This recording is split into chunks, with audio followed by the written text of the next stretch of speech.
morning, everybody. Happy half-term hump day, and welcome to the news agenda with me, Fleet Street Fox. And today I'm joined by the Mirror's Northeast reporter, Jeremy Armstrong. Morning, Jeremy. Good morning. And this is Jez's first go on here, so be gentle with me, everybody. And this is the People's Paper Review, so get into the comments, ask us your questions. We'll do our best to answer them for you as politely as we can, considering the time of day. Now, those of you listening later on podcast will just have to withdraw political support and pray for a general election to wipe it all away, won't you?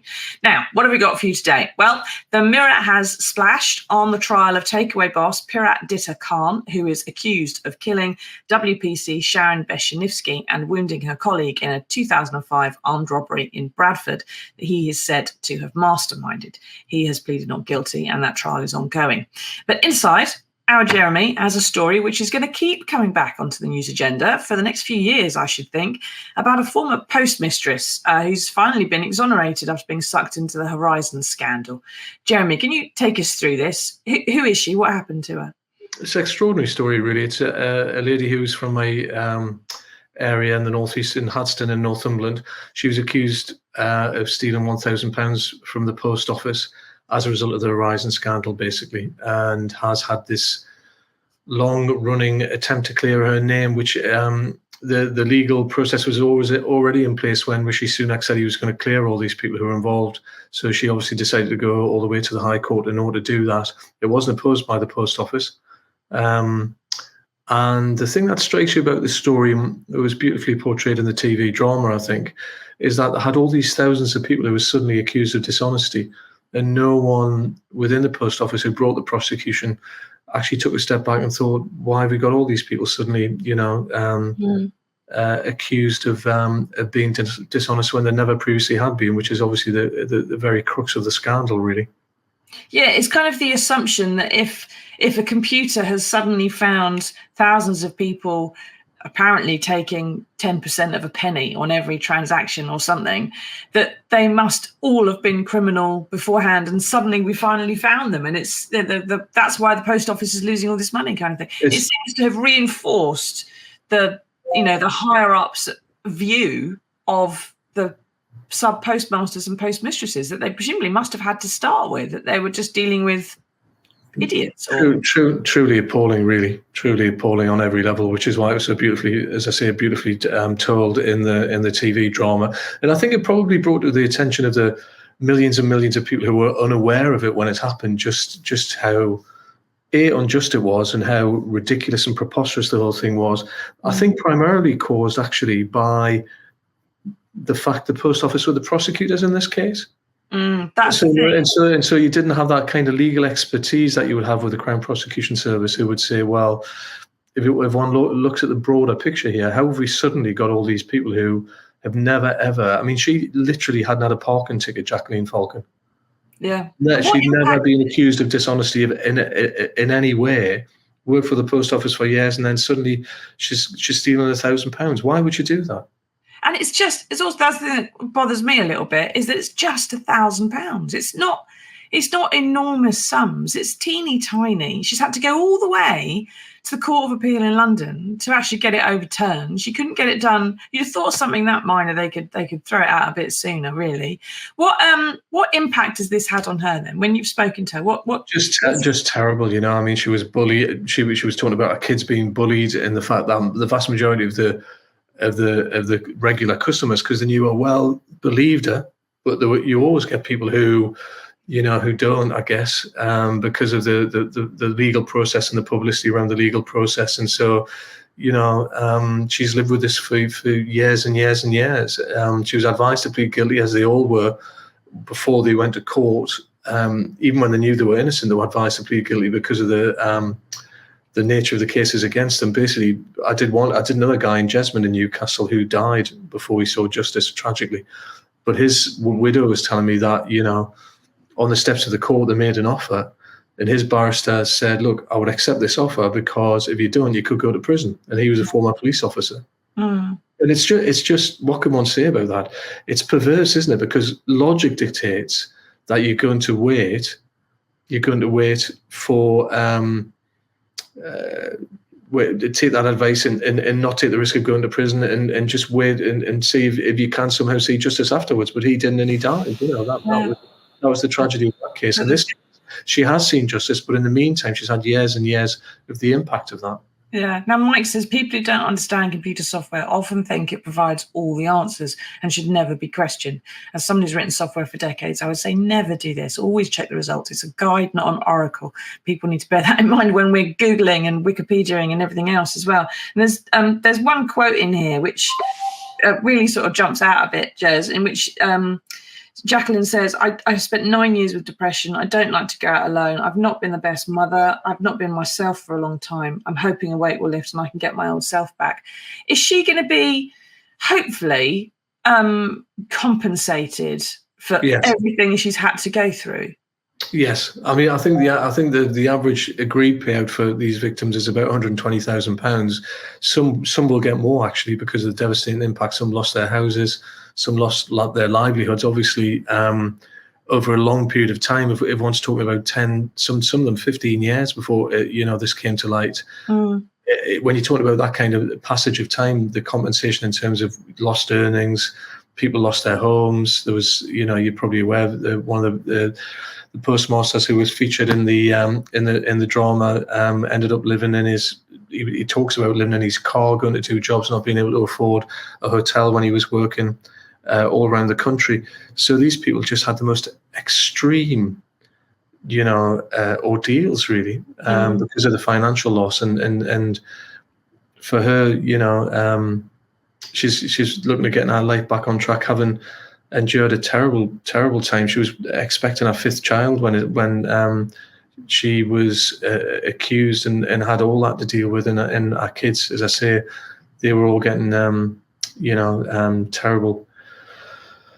The type of thing that happens in the schoolyard, as one would expect. People saying that your mum's going to prison and all that, and it was pretty grim for them all. She's obviously had other things on her mind while she's trying to raise her kids. So it's affected more than just her. It's sort of astonishing, really, that still the worst thing anyone could think of to do to the woman who was in charge of the post office for a lot of this, Paula Venables, was to take away something shiny, take away a CBE, when clearly what needs to be done. It's not just for Rishi Sunak to pass the legislation to exonerate these postmasters and postmistresses before they have to go to court, but also so that they can actually stop this kind of the process that Post Office can take its own cases to court without that oversight, without the professionalism of the police or the CPS to actually double check and go, hang on a minute, we can see a pattern starting to form and figure something out a little bit sooner. It's just astonishing that it's having to still happen. But well done, Jez, for still covering it and banging the drum for those people who are still having to fight it despite everything that's gone on so far. Now, on to probably one of the biggest stories of the day. And unless you've been under a rock, this kind of broke sort of fairly late last night. So it's sort of the sidebar there down the side of page 2. The main story on page 2 is about the number of Palestinians who've been seized in the West Bank and Gaza by Israelis, 7,000 apparently, arrested, some of them without charge, some of them in the hope of prisoner swaps, hopefully. But on the right-hand side there's this problem that Keir Starmer's currently got with 2 prospective MPs in his own party. They seem to be mired in anti-Semitism yet again. So take us through this a little bit, Jeremy. How did this all come about? It sort of started with Azhar Ali, hasn't it? It did, yeah. He was basically he was recorded by someone at a meeting where you may expect that someone wouldn't secretly record you. It was a Labour meeting, and that was leaked to the Mail on Sunday. So obviously someone's gone along there with an agenda against him. It doesn't detract, however, from what he said, which was unforgivable. The suggestion that the Israelis were complicit and allowed the attack to happen in order to carry out the war in Gaza. I mean, I was in Israel just before Christmas and saw footage of the attacks which triggered all of this, and just it's beyond words what happened, really. So one cannot excuse what he said, and I think Labour, having initially supported him, then discovered a bit more of the context of it and a little bit more of what he'd said, and just felt that even though it was disastrous from this particular by-elections perspective, because they're not going to be able to field a candidate, they couldn't countenance him as their representative. Yeah. Now, what do you think about this, everybody? This has been a bit of a mess, it's fair to say. So Azhar Ali, who was selected as the Labour candidate for an upcoming by-election in 2 weeks' time, all right, who can't be taken off the ballot at this point. The Mail on Sunday came along and said, we've got a tape of him saying something anti-Semitic, that Israel allowed the October 7th massacre to happen as a pretext for going to have this war in Gaza, which obviously was a bit mad. Labour made him kind of come out with a fairly strong statement. Azhar Ali said, I'm sorry, I was wrong. And then Labour held on to him, really, for a couple of days. And they said, well, there's he's apologised and we can all move on. Kayani says, why is it when someone says anything against Israel, it's called anti-Semitic? We'll get to that in a minute, Kayani. Hang around and you'll find out. Now, that was a couple of days. And then the Daily Mail came out with another bit of tape, which was found to have said that, there were Jews in the media that were making things happen, that Azhar Ali said, that they were misreporting it, that this other guy, and it just kind of got worse and worse and worse. And then Keir Starmer had to be a little bit firmer. And here's a clip of what he said. Certain information came to light over the weekend in relation to the candidate. There was a fulsome apology. Further information came to light yesterday calling for decisive action. So I took decisive action. It is a huge thing to withdraw support for a Labour candidate during the course of a by-election. It's a tough decision, a necessary decision. So it looks a bit like they thought, to start with, well, this is bad, but he's on the ballot paper. We've got to try and tough it out. And then they realised it was worse than bad, and they had to withdraw support because they suddenly needed to look decisive, and they were looking a bit of a mess. Now, Jeremy, there's one thing though that really occurs to us. We've all seen over the last few years that Keir Starmer's changed the Labour Party. He's had big crackdowns on anti-Semitism and people saying the wrong thing and getting the machinery under his control, if you like. So how did two people who expressed these views get to be prospective candidates? How did they get through the net? I mean, that's the big question, isn't it, in this context, without a shadow of a doubt. And it's catastrophic because of the timing of it, unfortunately. Mm-hmm. One can only imagine that they just haven't expressed anything of that nature, any of those kinds of views when they were being chosen, when they were being selected, when they went through that process. Yeah. There's also, I suppose, the possibility that some of those who are doing the selections at the base of the party, the grassroots, perhaps are still sympathetic towards some of those views, despite what the top of the party has tried to change.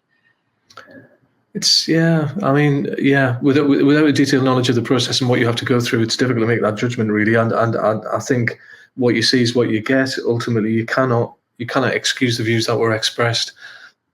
Whether they felt they were in a safe place because it was in a Labour meeting, and maybe there could be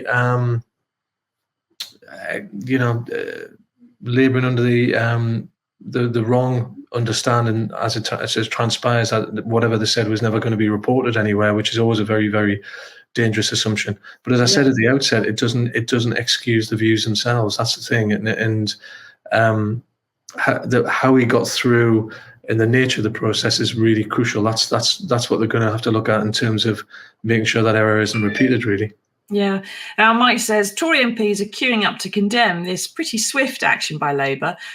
Not everyone would agree it was swift, but I suppose comparatively, having lied for, defended and covered up for far more serious wrongdoing among their own. They defended Peter Bone for years and then put his girlfriend up for a seat tomorrow. One of those things, isn't it, in politics, that you kind of have to support your guy up to a point, and then there's up to a point that you can't go past. And I suppose it's about how long it takes to get to that point, or where each party individually seems to have set the point by which you won't support them anymore. Now, what do you think, everybody? Do you think that Azhar Ali, if he's addressing a Labour meeting, really he should just, that's fine, and he can say whatever he likes and he shouldn't have been taped? Or do you think when he's addressing a Labour meeting, of course they've got every right to sort of tape their prospective candidate and check his thoughts, and maybe if they're, errant in some way, publicise it if they wish to?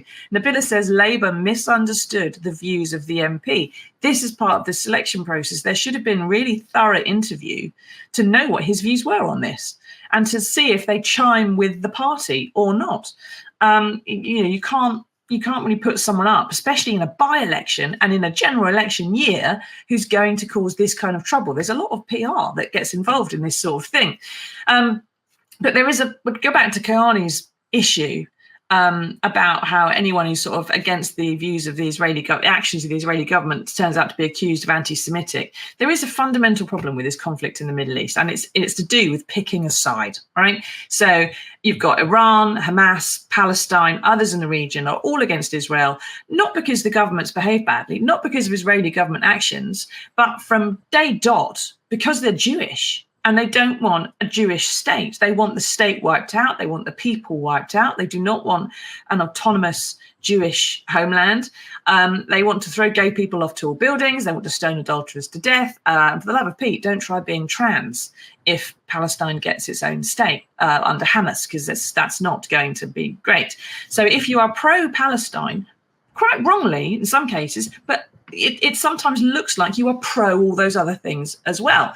Yeah, and on the other hand, if you support the right of Israel to exist, if you say, well, of course they have to have a homeland, and the Kingdom of Israel has been there for 5,000 years on and off, and it's never been an autonomous Palestinian or Arab state in that place, you're said to be complicit in the actions of the current government in some way, a government that doesn't have widespread support in its own internally, that needs a war to stay in power, that I don't see why it's not possible, really, but it isn't. It's not possible to say you like both sides or you are against both sides, or that you are against genocide in general and you think Israel should exist and Palestine should exist. There doesn't seem to be that argument, does there, Jez? And you've been in Israel, and I've worked in Israel briefly as well. It's not the kind of country where they even have that debate internally either sometimes. But that's the problem that we've got, isn't it, with people in this country who want to have a row about what's happening in other countries. It's really tribal. It's really binary. It's really there's no effective argument saying, well, I can support both or dislike both. It's become one or the other. It's a cultural war. In the Middle East, it's literally a war between cultures, and here it's something that just seems to divide people, and you've got to be on one side or the other, and they don't have any crossover. They are completely against and opposing each other, and Labour seems to be quite infected with its pro-Palestine stance, or pro-two-state solution stance even, seems to be infected with the Hamas ideals, and the fundamental reason we don't already have a Palestinian state, which is that Palestinians are too anti-Semitic to have one. I mean, what strikes you when you're there is what you just outlined, really, just how it seems almost impossible to find a solution where they're going to live side by side. Because of the history and the fact that one atrocity is that just begets another, really, and there's been a long history of that. And you're right what you say, you cannot justify what happened in the October 7 attacks, nor would I seek to, but you have to then ask, is it proportionate to kill 20,000 civilians in the search for the people who actually carried out those attacks, including 5,000 or 6,000 children? Is that proportionate? Now, it strikes me that the vast majority of people would question that, and it's right to question that, because it's wrong, isn't it? And both of the acts are wrong, but there is no easy solution. I find it really, really difficult to imagine how they will live side by side again. Certainly in the way that they did before, anyway, because that kind of very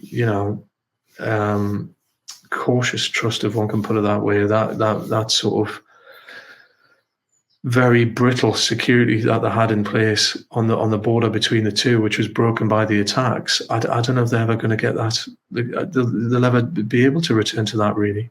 And my concern is that you've got these refugees, hundreds of thousands of refugees who are living there now.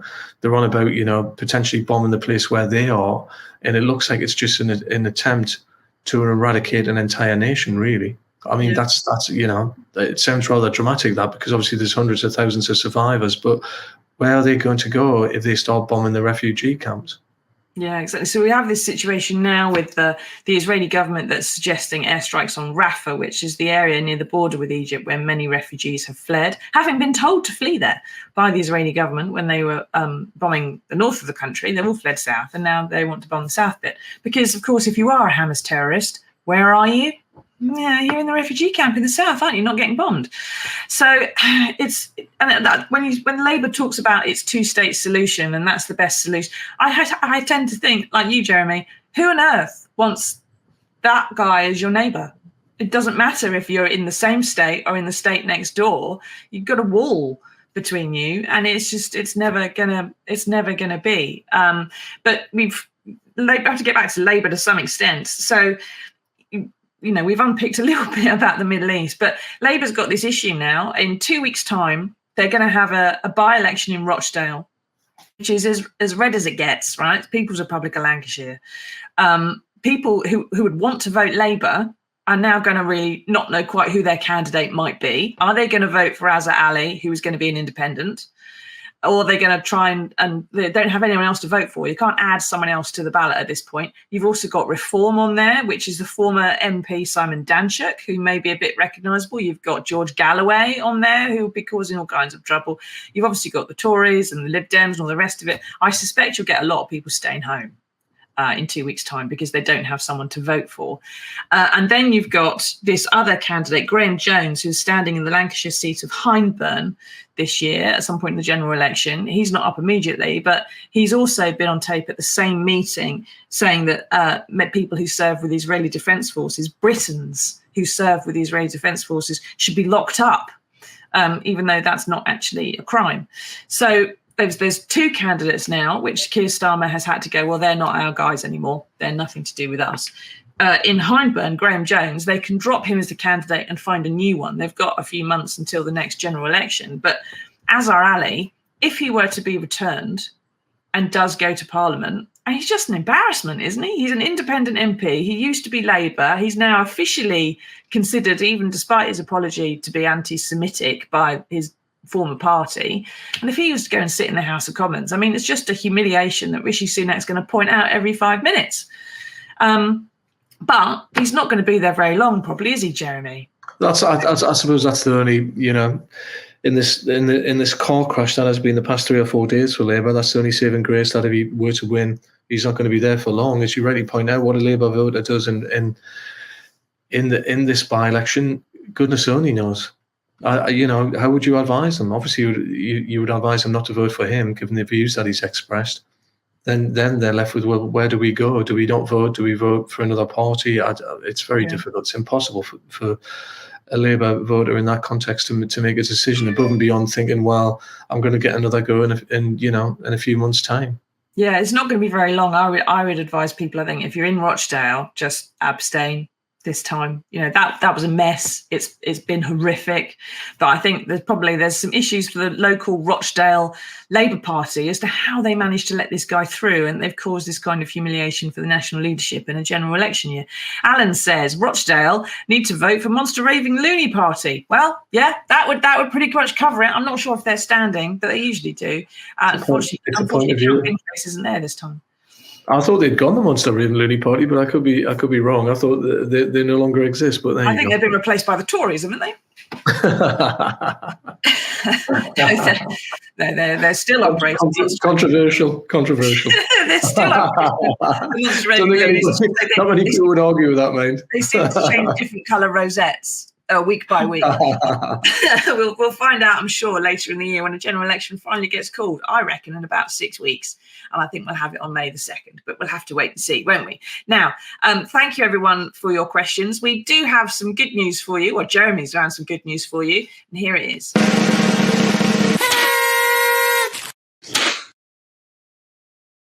Now, we're in luck today. General news reporters, like what I used to be, generally write most of the paper and do all the work. And Jez has got 2 stories in today. He's written the paper and he's brought us some good news in the shape of Daniel and Ethan France. Jez, take us through this. What's happened? Yeah, I mean, Ethan was unfortunately diagnosed with a really serious disorder, which devastated his lung capacity, and he needed a kidney transplant. and they did various tests on his family and found that his dad was a match. It takes an awful long time, actually. It was 18 months prior to the actual transplant taking place that he was identified as a match, but they waited patiently to do that, and his dad was able to save his son's life, and they're in the process of recovering. Dad was telling me that after his donation of his kidney, actually it's had no impact whatsoever in terms of his health and his life, above and beyond seeing the transformation that his son has enjoyed, because he now doesn't have to do 8 sessions of dialysis a week. He was on dialysis at home every night, was very, very poorly, very sick. So obviously, as one would expect it, at 15, that impacted on his studies at school, etc. So he's transformed his life through the gift of the organ donation. And as you know, we had a campaign on organ donation. We changed the law so that everyone's presumed to be a donor unless they opt out, so that you don't have to carry a donor card. You can register your wishes, let your family know, and when it comes to making a decision when you die, then the family members know what you want to do, and it kind of takes away that taboo, if you like, about organ donation, which was crucial in the new law that we espoused and campaigned for, and was brought into place in 2020. Yeah, it's just amazing as well. Obviously, Daniel's still with us, and so he was able to make the decision for himself, as it were. But it just goes to show, doesn't it, really, how amazing it is that medical science has been able to do this, because it's not that long ago that if you had that kind of kidney condition, that was you just faded away and you were done. And to be able to save him, and to see his son to sort of up and bouncing around, and that must be amazing. It's sort of proof, really, that I suppose a bit like Israel and Palestine, a bit like the post office, a little bit of love can go an awful long way, can't it? Indeed. Very true. It's absolutely fantastic, and that's a great story. And I hope Ethan has many, many years of long and healthy life left to him. Right, thank you, Jez, thank you for writing the paper today. No problem at all. And all the hard work of a general news reporter hoofing it around the country. Thank you, everyone, for taking part. If you are going to come back about 12 o'clock today, you'll see PMQs on these channels. Otherwise, we will see you again on Monday for another edition of the News Agenda. Until then, everybody, stay safe, take care, tatty bye, and we'll see you on the other side.